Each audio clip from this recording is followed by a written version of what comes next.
جنہوں نے بخاری شریف کی آخری احادیث سنی اور انتہائی مبارکباد کے مستحق ہیں وہ بچے جنہوں نے اپنے سینے کے اندر قرآن کو محفوظ کیا، آج ان کی دستار بندی ہے۔ اللہ تعالیٰ ہم سب کا یہاں پر بیٹھنا اپنے برگاہ علی میں قبول و منظور فرمائے۔ سنیے گا، کوئی شعر اچھا لگے تو بآواز بلند کہنا ہے سبحان اللہ کہیں گے انشاءاللہ۔ ایک مرتبہ مسکرا کر بآواز بلند اپنے دونوں ہاتھوں کو اٹھا کر بآواز بلند کہو نا سبحان اللہ۔ ایسے نہیں، اللہ پاک نے جس کو طاقت دی ہے، زبان دی ہے، زبان کے اندر فصاحت دی ہے، وہ اپنے دونوں ہاتھوں کو اٹھا کر بآواز بلند کہے سبحان اللہ۔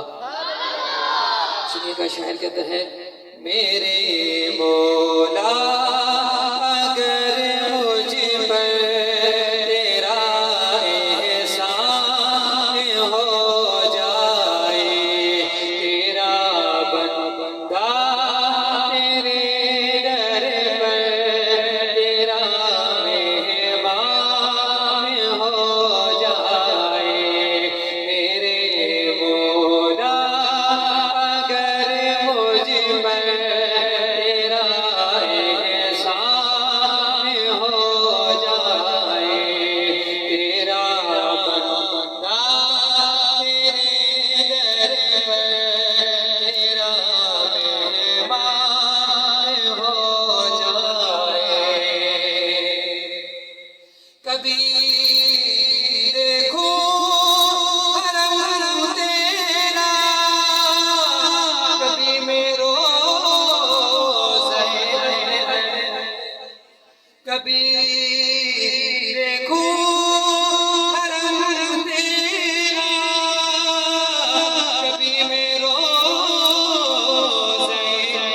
ہے، بیکاری تیری جو گھٹکا وہاں سلطان ہو جائے۔ آواز بلند کہو سبحان اللہ۔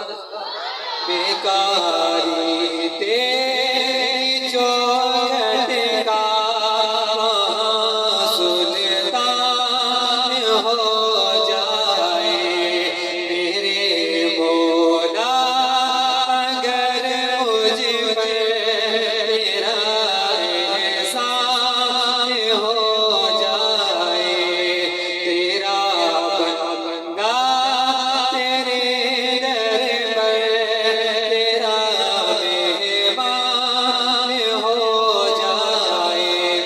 اور حضرات قرآن کی تلاوت تو ہم سب روز کرتے ہیں، اور اس قرآن کی تلاوت کو ہمیں کس امید کے ساتھ کرنی چاہیے؟ شاعر لکھتا ہے، اسی امید پر ہر روز کرتا ہوں تلاوت میں، اسی امید پر ہر روز کرتا ہوں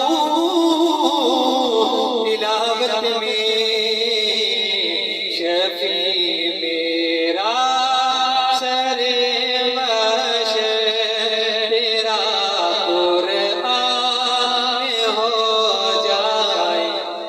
آواز بلند کہو سبحان اللہ۔